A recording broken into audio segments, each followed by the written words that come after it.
Alright, what's up YouTube? It is DEFCON TCG back with another video, and today we're going to be playing JOLTIK Box at Locals today. This is the list that I played. It is the 38th place list from LAIC. The only difference is I thought I had two Miraidons on my list and I didn't, so I threw a Galvantula EX in there very last minute. So this is the list I played. Did the Galvantula thing bite me in the ass? It actually did, but you know what? Who cares? It's just local, so we're having some fun this week. And the upside of JOLTIK Box, it's very efficient. Very consistent. All you see, we just played 4 Arvin, 4 Boss, 4 Crispin, so we just want to see those cards every single game. And there's a bunch of tools to help us get to our win con. I think this list is also very good. You have the cool inclusion of the energy switch to be able to energy switch off of a Pokemon later in the game, or just kind of switch between attackers if need be. You can use it to do things like attack with Blood Moon or Ursaluna EX early, or potentially load a Mawile in one turn, which is pretty cool with the Crispin. So I'm going to show you my games today. Alright, going into round one of the match, I believe I mulligan game one. Yeah, show my opponent, boom, mulligan. Not the greatest hand ever, but it did have an S-ball, which is pretty much full combo. You get Miraidon gets Joltik. Then you just kind of need out to Latias or hope that you led the Joltik. So, unfortunately, I knew that my opponent was playing the Dark Box deck, so I didn't want to lead Joltik. Otherwise, I was at risk of losing my Joltik turn one to some poison shenanigans, and then if I get donked, I lose on the spot, which is definitely not fun. And let's see, turn one, so I lead the Blood Moon to do that, and then I get the Joltik down, I use the Nest Ball to grab Latias, retreat, and unfortunately for me, I do not have a great target here to get my Jolting Charge off, so I just Jolting Charge to the Blood Moon here, and I'm going to attach 4 energy to that bad boy, so one more energy attachment, he'll be ready to go, and then my Joltik does have this energy in the active, so that I can potentially also evolve it into a Galvantula EX and do 220, or if I crisp into it as well, I can use that baby Galvantula to take a 1 prize knockout, which is pretty good. And I believe my hand here is like baby Galvantula boss, which is pretty good, but I put it as a turn 1 Iono.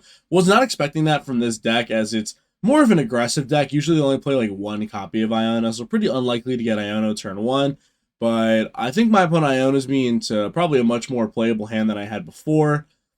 Considering, he gives me 2-3 cards, he's just going to retreat this Roaring Moon manually so that he does not get a 2 prize or knocked out. And I'm going to Nest Ball for Mew here because I think my hand is like relatively dead. I'm just going to kind of set up some more attackers here. So I'm going to get this Pikachu down because I can use that to eat a hit later from one of his attackers, because Iron Hands is pretty inefficient here. I could have maybe also saved this for an Iron Leaves spot with the Pikachu, but I'm just going to go for Arvin for Prime Catcher and use this giant Ursaluna. Take this KO. I draw 3 off of Mew, draw Galvantula. I'm going to evolve my Joltik there, take the KO. I'm pretty much saying that my other Joltik is going to be the one to evolve into the Grass Galvantula. We see a boss is already here from my opponent. Let's see what they're going to want to do here. And they have a pretty big obstacle to overcome here with this Ursaluna, considering how big it is. Yep, we see the Sada. Sada's going to attach an energy to Brute Bonnet, draw 3 cards. Perilous Jungle is played, and then the Ancient Booster Capsule comes down as well. And I'm going to take 30 damage from the poison. I'll draw for turn. I'm going to retreat into Joltik, attach Bravery Charm, attach a Lightning Energy, and I'm just going to go for the Jolting Charge. It's a pretty safe play here, considering that my opponent can't pair or poison my Joltik for a knockout unless he retreats into a Pecharunt, and then he's going to lose all the energy onto his Brute Bonnet, which is pretty good for me. Alright, we see the Nest Ball here. Nest Ball is going to grab probably an attacker. Yeah, we see another Roaring Moon we see another Roaring Moon gotten here off of the Nest Ball. And my opponent's just kind of thinking about what he wants to do. So he just sees the attach, and then we see the boss's order onto Latias. Unfortunate for me, 2 prize knockout. Now here I think there's an argument for what I do on my turn, and what I believe I do here is I promote the Blood Moon Ursaluna and boss's order the Roaring Moon. Which, what I think I should have done is just KO'd this Brute Bonnet in the active. It's the thing that has all the energy on it. I think I might have tunnel visioned a little bit on wanting to get, just ending the game as quick as possible. But the chances of my opponent powering up this Roaring Moon are pretty slim, considering he has no other dark energy on the board. Assad is already down. And then even if he wants to use the Calamitous Storm to do 240 to knock out my Ursaluna, my Pikachu can then come up and kill the Roaring Moon, and then it's protected by its own ability. So I think this is probably the turn that I misplay. So yeah, I go for the boss's order on the Roaring Moon and just take another knockout, when I think I probably should have just used the Blood Moon here to knock out the Brute Bonnet. But my opponent top decks Secret Box here, which is a pretty nasty top deck. So this is going to either allow him to get like a boss's order knockout onto Mew, which means he only needs to get one more prize to win the game, which is pretty scary for me. But it still requires a good amount of setup just because he doesn't have a lot of energy on the board. So we'll see what he grabs here. We see the Ancient Booster Capsule, the Boss's Order, the Nest Ball. And I think without the Secret Box here, I think the game is just pretty much over, because he just hits me for like 120 with the Brute Bonnet, and then I can retreat into my Pikachu, take the knockout into Brute Bonnet, and then either my Galvantula on the bench is going to clean up, or I can Night Stretcher for the Blood Moon if he ends up KOing my Blood Moon again. So yeah, slight misplay thing on that turn. I think I should have just taken out the Brute Bonnet with energy, because then my opponent wouldn't have been able to attack this turn, and then I could have just taken back-to-back knockouts with Pikachu, or even if I had like Crispin plus the Grass Galvantula. And I just think I started thinning my deck here. I think I just thinned my deck of an Iron Hands, and let's see, I'm going to Pheasantipity to draw 3, and then Arven for Energy Switch and the Power Glass. So let's see. Here I evolve into Galvantula. I attach Lightning, and then I'm going to Energy Switch to Galvantula and take a 1-prize knockout here. Now, in my head, I'm thinking, well, this is pretty much just checkmate, right? I have a 1-prizer Pokemon in the active. There's nothing super crazy on my bench to be able to kill with a Dark Pokemon that's just like easily gustable. And then this Galvantula is going to pretty much kill whatever on the following turn. So my opponent here, let's see. In order to win, I believe he said he was like, wow, I need to draw like Energy Switch plus like an out to Pecharunt or something. And I think he top decks either the Stretcher or the Pecharunt when I was watching it back. And yeah, so he draws Pheasantipity Nest Ball, which is pretty insane. Those are like pretty much some of the only cards that can kind of keep him in the game, because he had it off of the thought he had to draw a way to either get Pecharunt Energy Switch or draw a card to get him more cards. So yeah, like really, really hot draws at the end for my opponent here. And we see the Pokegear just to kind of thin a card out of the deck, because like I said, he has to draw the Energy Switch or the game, or I just pretty much win the next turn, right? I have so many attackers on my bench that could just one-shot pretty much anything. And we see the Energy Switch and the Counter Catcher, which is pretty crazy. But yeah, we see the Energy Attachment and the Counter Catcher, and then yeah, that's just going to be game there. Knock out the Pikachu, because the Pikachu is going to get poisoned by the Pecharunt EX. So Editor Dan here, and actually I figured out this is an illegal play, because Pecharunt specifically says that once returned, you may switch your bench Pokemon with one of your Dark Pokemon, except any Pecharunt EX. With your active, and that Pokemon becomes poisoned. So unfortunately, you can't bring in Pecharunt with Pecharunt, but these are like little things to keep out for when in a tournament, because obviously if I knew what cards did, I probably would have won this game. So just a little thing to keep out for the future. I'll go second. I'll go. All right, in round 2, we get into it. I'm playing against my good buddy Mo, and he's playing his trusty Gardevoir deck. And I'm playing Joltik Box. I believe I win the die roll here, which is pretty huge against the Guardy deck, because giving them an additional free turn to set up, it can always be scary, especially now with the addition of the Mega Diancie EX. They are able to have a reliable way of one-shotting your Iron Hands. All right, it's supposed going to get that really nice Frillish lead, and then the Vessel going to be able to thin out 2 energy from the deck. So he grabs 2 Psychic here, and I believe, let's see, he's going to attach an energy to this Frillish, and he's going to threaten that turn 2. What is the big one? Jellicent. Yeah, I literally just played this deck, so blanking on Jellicent's name is pretty funny. All right, and I see the Ultra Ball there. Ultra Ball pitch the Pikachu and the Blood Moon to grab Mew. Mew's going to draw me 3 cards. And then, yeah, Miraidon's going to get the whole guys out, all the guys out the deck, be able to get that jolting charge going. And so I'm going to use a Crispin here. Crispin's going to attach a lightning energy to the Iron Hand, so then I could freeze up 1 more energy for me to be able to attach to Miraidon. So then potentially I can either use another copy of Crispin to power up Miraidon for an attack later in the game, or I can just, energy switch it off later. So it's always just there, just kind of sitting and chilling as an extra energy attachment. So we see the evolution and the energy from Mo. He's going to be able to go for the power press onto my Jolt, taking a knockout. I'm going to go attach a medal to the Mega Mawile, and then Boss's Order, kill the Ralts, take 2 prizes. Huge swing turn in my favor, because now it guarantees that Mo isn't going to be able to get that Gardevoir EX down. And it looks like Mo's just kind of thinking on his turn. And his hand is not the greatest ever. He definitely is struggling a little bit to find live cards. But thankfully for him, he does have that Artisan to be able to grab another copy of Ralts here. And also good for him too is if he has the double energy attachment, he can do 80 with Power Press this turn. And then on the following turn, you can do 160, which is pretty solid as well, because that's going to boost that damage to a 240 total to knock out the Iron Hands. Let's see, on my turn, I'm going to use that Artisan to just kind of thin my deck out. I don't want to put a Joltik down if I'm going to hit into this Jellicent, because then if Mo attaches a Dark Energy to the Monkey Dory, then I get knocked out by a Adrenabrain, and it puts Mo back on an even prize trade, which is pretty bad.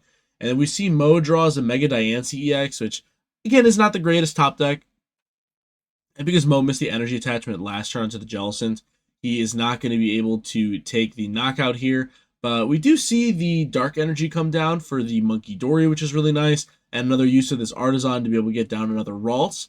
So Mo attaching the Dark Energy to Monkey Dory is going to move 3 energy over, which means that I'm going to have to use an Arm Press to knock out Jellicent, and I don't get to take 3 prizes on it, which pretty much just seals the game in my favor, because then if I get a metal attachment onto the Mega Mawile, then the game is pretty much over, because this Mawile is going to be doing like 400 damage if I take 5 prizes. And I get the energy attachment down to Miraidon as well, so now pretty threatening for Mo if I'm able to, if he has to buy something like a Pheasantipity or a Mew, then that Miraidon can take advantage and just take the knockout on that.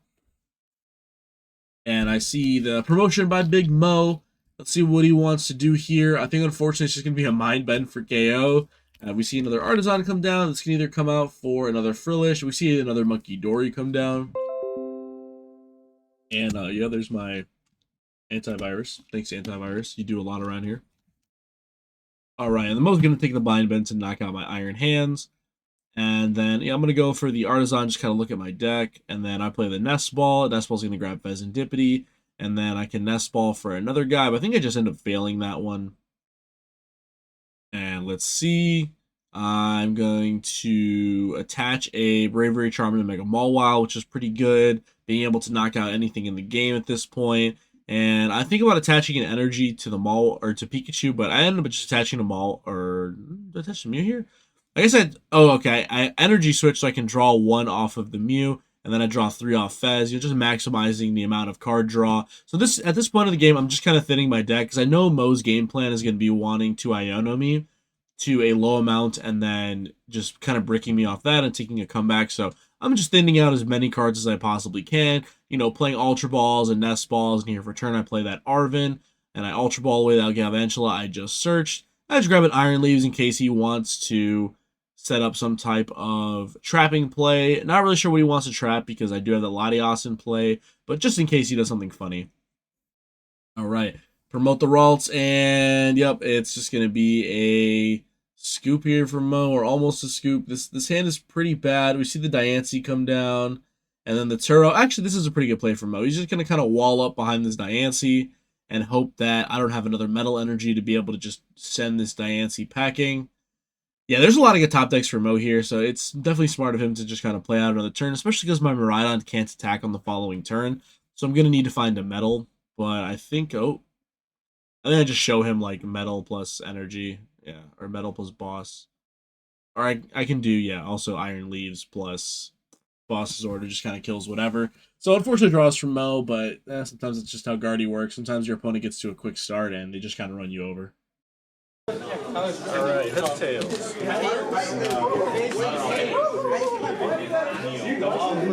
Alright, as you noticed, there wasn't a card for the right side for this round, because I'm not really sure what the main Pokemon of Jade's deck is. I'm going to guess it was Lycanroc, but I didn't want to presume. There's just a couple Pokemon in this deck. We see, through the course of this game, we see multiple Maractus. We see some Lycanrocs, we see some Rockruffs, we see some Duscanors, so definitely an interesting homebrew build, which I definitely didn't think I was going to be able to beat, honestly, because I thought it was a pretty tough matchup from the preview, because Lycanroc, if you didn't know, is a one-prize fighting Pokemon that attaches energy to itself, and that does damage when you smack into it. So this is pretty bad for a couple reasons, right? The first reason is that my Pikachu EX kind of becomes invalidated with its ability, which is unfortunate. And then if Iron Hands takes a knockout into it, it's a pretty easy knockout back. And you're kind of hoping that your Iron Hand can take two knockouts consecutively, so that you kind of get your use out of it. And you can see those Rockruffs come down. I'm going to draw for turn. And I draw the Crispin, which is exactly what I needed to be able to retreat this Miraidon without having to use something like a Prime Catcher to kind of bring something up, which is nice. So yeah, I'm going to grab double Joltik here, because I actually do want to use the Baby Galvantula as a one-prizer. Bench the Iron Hands as well.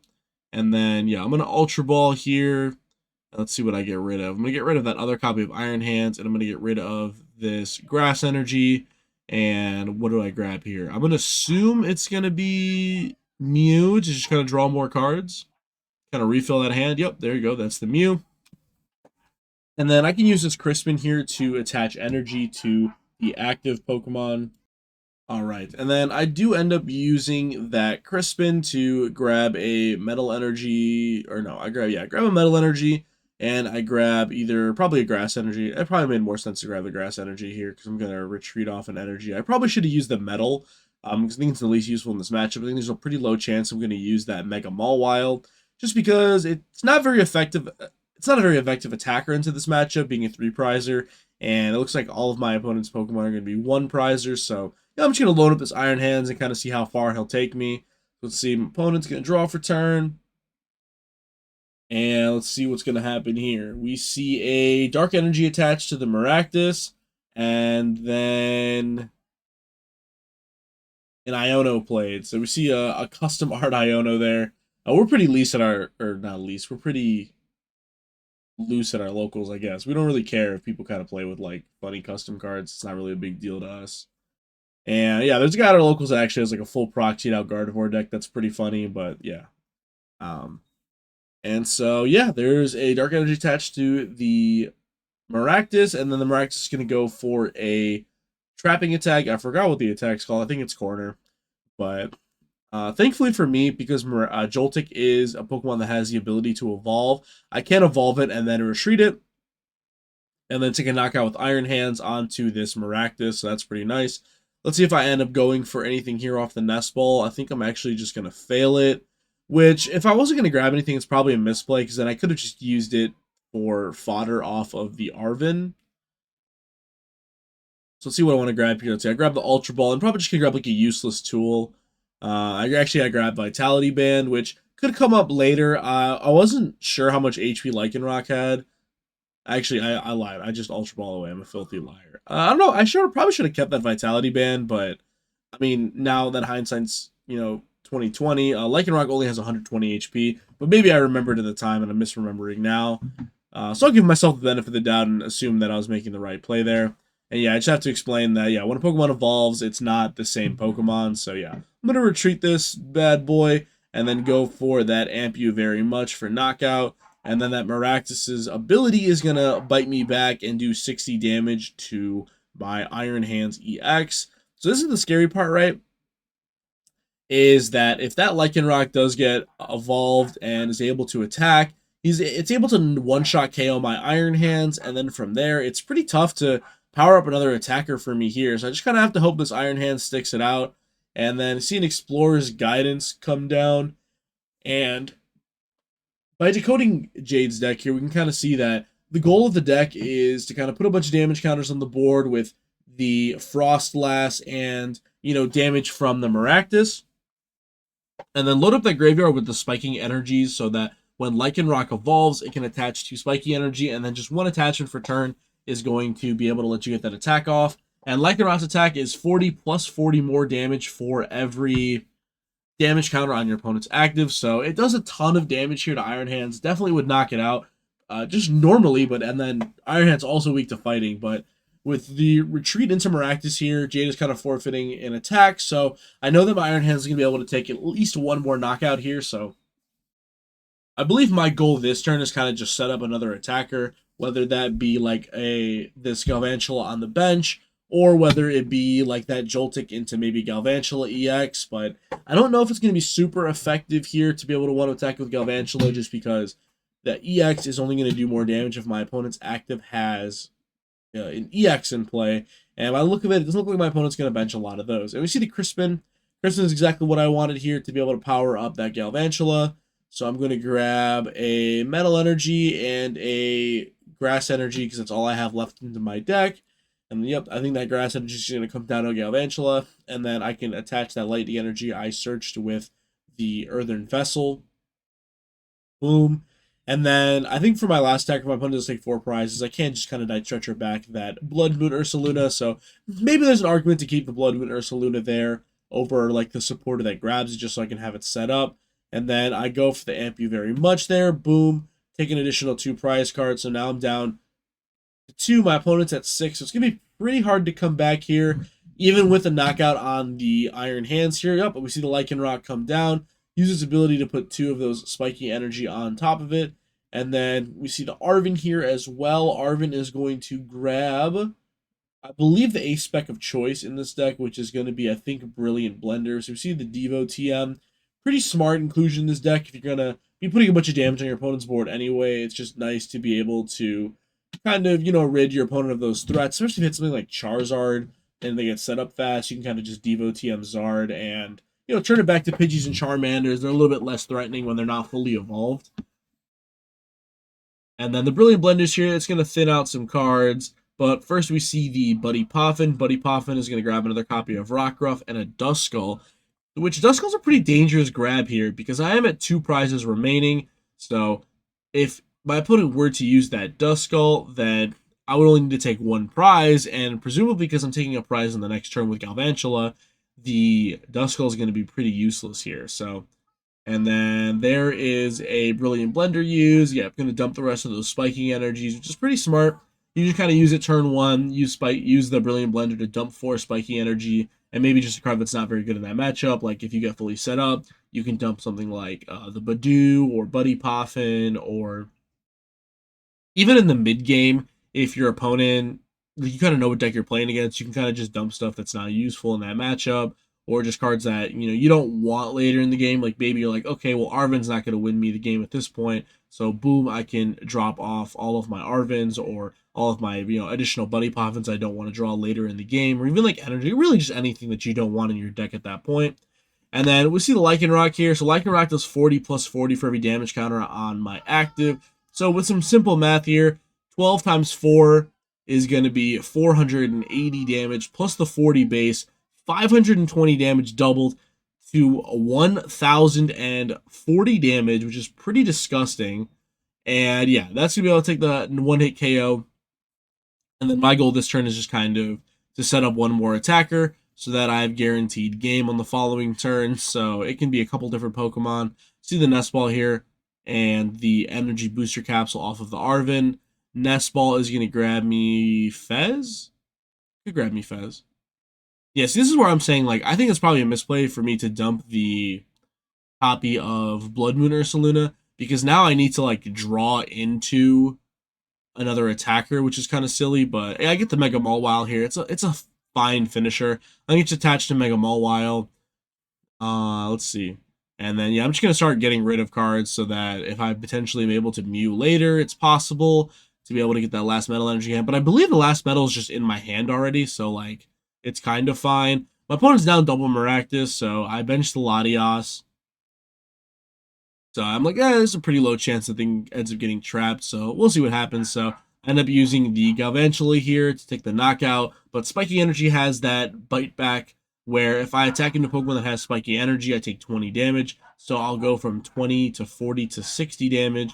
But yeah, I'm going to go to 1 prize here, so it's going to kind of invalidate that Duskull on the bench. And then my opponent's Rockruffs and Snoruns are also really not going to be doing too much here, because as long as I find a Metal Energy on the following turn, I win the game, which I believe is already in my hand.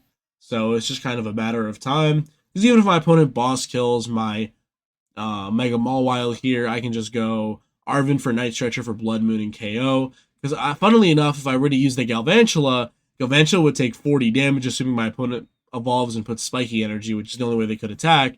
And then we go to Sudden Death because Galvantula takes 40 damage, then my opponent's Pokemon takes damage. So it'd be a pretty funny endgame here, but yep, see the Lycanroc here.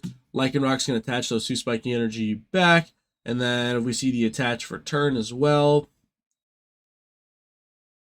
I believe an Arven gets played there.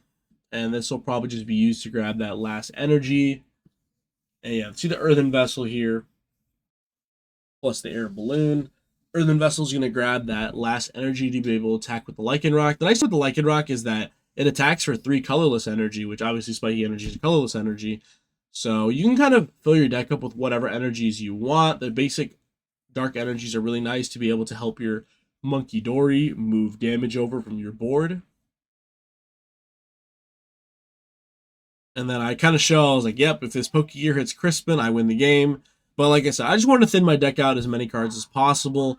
In retrospect, I could have maybe replaced this Mega Mawile on the bench with the Fezandipity and then kind of hope my Fez drew me another ball card to be able to get down the Mega Mawile. Because like I said, I need to find Crispin to win. I believe I still had a few left, and then I also have the ability to Fezandipity for game as well. Or Fezandipity into another out for game, which is either Metal Energy or Crispin, or a gear that could potentially also get me that. And then, yep, I just, play Pokegear, flip over, get Crispin. Crispin grabs Metal Energy, and that's all I needed was the Metal. And, yep, attach. And then because I've taken 5 prizes, it does 1 billion damage, and then boom, and that's game. Alright, heads or tails, sir? Heads. Alright, I'll go second. I actually want to go first. All right, so for the next match, I'm going to just kind of speed through this one because it's pretty uneventful. I hit a Wugtrio Mill, and the problem with this matchup is that there's a bomb in this deck that you really cannot beat as a JOLTIK box player because, spoiler alert, this deck plays no stadiums, and as soon as Neutralization Zone hits the board, the game is pretty much over. So I had 2 options here as the JOLTIK box player. Is one, I could either go for a attached to Mew strategy and kind of mill my opponent back because I'm going to have more mill cards than he does. But unfortunately for me, I kind of take the gamble and I go for the Iron Hands play where I think I was like, okay, well, if I can get like 3 Iron Hands attacks off before he finds this stadium, then I just win the game outright. But it's a pretty risky gamble to take, just saying that, yeah, also my opponent kind of mills insane here where if we see here, he mills triple Arven and like double gear, which is really rough for me because it's going to stop a lot of a lot of holding cards that I want later in the game. Like if I want to hold something like Night Stretcher or Energy Switch, like that prevents me from doing something like that. So I pretty much just have to play this game with no Arvens. Also, my opponent just kind of never misses, where I think they have energy every turn pretty much without ever searching for it directly. I mean, we see the Hilda there turn 1, but they're also just holding 3 energy, so pretty insane opening hand from them. But yeah, here I'm able to get that Iron Hands, boom, Iron Hands with the Iron Hands attack. I should have maybe fought a little bit harder on this turn to go for the Mew as a backup attacker, but at this point, I've thinned my deck so many cards already after the Jolting charge that I'm pretty sure it's a losing battle here going into this next turn. We see the Hassle, and my opponent does not get the bomb, but they do get the handheld fan, which is going to be pretty annoying because it's going to force me to attach additional energy down to my Pokemon, which is not something I really want to do. I want to conserve as many energy as possible for Galvantula. I mill 6 again. Nothing too crazy on that one. The Iron Leaves could be a little bit annoying. And on this turn, I'm going to go for the boss's order onto the Dracloak. And then I preemptively attach an energy to Iron Hands, which is probably a little bit silly. I probably should have attached an energy to Joltik there. And because now this turn, my opponent's going to Iono, draw 6 cards, and they're going to find that bomb of the neutralization zone. And from there, there's pretty much nothing I can do because my EX Pokemon can't do any damage, and I'm down so many energy. And yeah, you see there, my opponent mills me Energy Stretcher Energy Switch, which pretty much is going to spell disaster for me here because I'm not able to attack around the Wug Trio well enough to be able to just like have game. And then yeah, this energy is going to get moved to Latias, and my opponent's just kind of hoping that I don't have the last energy here, which I don't have any lightning left in my deck because yeah, my energy switch gets milled there. I'm not able to do any damage with this Galvantula. It's only going to do 50 damage. And you know, at best, I can hope for like another boss's order, but I think my opponent mills my last one here. So they mill they mill my on Arvin, but I think I just don't have anything here, so I'm just gonna scoop it up. Yeah, Neutralization Zone is just kind of a bomb against this deck where you can't really play around it. The only thing I could have done is included a stadium in my deck, but none of the Joltik box lists really play a stadium, so I don't know. Teching for Wug Trio Mill is pretty silly, but yeah, I'm gonna go down to 2-2 here, unfortunately, and yeah, Joltik box is gonna get milled out by the Wug Trio. Heads or tails? Heads, please. Alright, I will go second. For sure. Alright, good luck, sir. All right, for the last round of Swiss, I'm going to hit another Gardevoir, and my hand is absolutely dead here. And thankfully enough for me, my opponent does play that Artisan turn 1 to grab a Ralts. I'm going to use that Artisan to my advantage and grab that Joltik there. I'm going to play this Pokegear, and it's going to grab me a Crispin. Not the greatest ever. I was really hoping for an Arvin there to be able to kind of just get more energy onto like a viable attacker. And yeah, here unfortunately, I draw one. It's another Crispin, I think. Yeah, I'm just going to get this Jolting Charge onto this Mew. Not the greatest Jolting Charge pick ever. But I'm not feeling too bad because I do have a Galvantula and a Boss Order in my hands. I'm able to knock out this Curlia going into my opponent's next turn. Unfortunately, I think they're going to use that Iono in their hand to just draw me a brand new hand. Yep, and I'm going to draw 6. And unfortunately, that means that that Boss's Order and that copy of the... Oh my god, what is that card called? The Galvantula and the Boss Energy could be at the bottom of my deck now, so I'm not going to be able to boss up this Curlia here, which sucks for me. Great for my opponent, right? So I'm going to... Unfortunately, my next turn, I think I just have to either go for another Jolting Charge to set up an attacker, which is not great for me because it's going to set up my opponent for another attack. But we see the Secret Box from my opponent off the Iono here, which is going to allow them to TM Evo into a Curlia and a Gardevoir. And from this board state, it's going to be really tough for me to beat the Guardy deck because, one, I don't really have an attacker that's going to be threatening their board. And then 2, if I take the 1 prize knockout, then I have to accept I have to take another 1 prize knockout later in the game and then 2 prize knockouts, which Gardevoir is almost impossible to KO with this deck unless you kind of just draw pretty well. But I'm going to get the Boss's Order to KO this Monkey Dory, as my opponent's way to kill my Galvantula in the active here is going to be with a Mega Diancie plus a Monkey Ping. So without that, my Galvantula can at least live 1 more turn potentially, but unfortunately for me, I do prize my Mega Mawile this game, so in baiting my opponent to go for the Mega Diancie play, I don't really have a punish for it, so I'm just going to kind of hope that they don't bench that Mega Diancie, because Diancie can also just kind of potentially get me back into this game. And then, yeah, it would be really nice if I was able to, you know, one-shot Diancie, but because of that minus 30 HP, or the minus 30 HP damage prevention from the ability, there's no way I can one-shot this Diancie, especially if there's going to be a charm put onto it. So yeah, we see the 30 damage get moved off the Gardevoir to the Galvantula, which I would have maybe liked to see the 30 damage come up off of the Diancie, so that, you know, if I randomly had a damage modifier, I wouldn't be able to KO it. And then, yeah, I get my Pokegear there for Arvin, a little bit, like, too late, but I'm going to just kind of see what I can do. There's not really a good attack here for me to copy with the Genome Hacking, so I'm just kind of looking at my hand, seeing if there really is anything I can do, but I really need to, like, Crispin and Energy Switch here, and Arvin for whatever item I want, so nothing really too crazy here I'm able to do, even if I'm able to go, like, attach to Pikachu, plus Energy Switch on the following turn. There's nothing really for me to do here, so I think I'm just going to have to copy this Diancie's attack and hit it for 240, which would KO it without the ability. Unfortunately, because of that minus 30 damage, my Mew is not going to be able to KO this Diancie. I think if I was able to KO the Diancie this turn, I would have a decent shot at winning the game, because I would go down to 2, which means that my Mega Mawile would do 320 damage, so with something like Crispin plus Prime Catcher, I would be able to knock out that Gardevoir on the bench for game.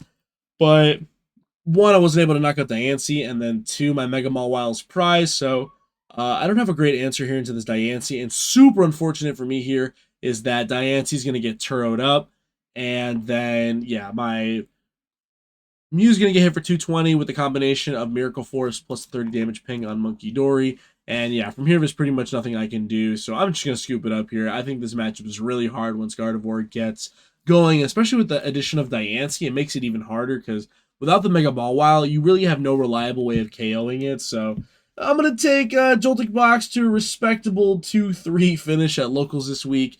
Would I recommend this deck?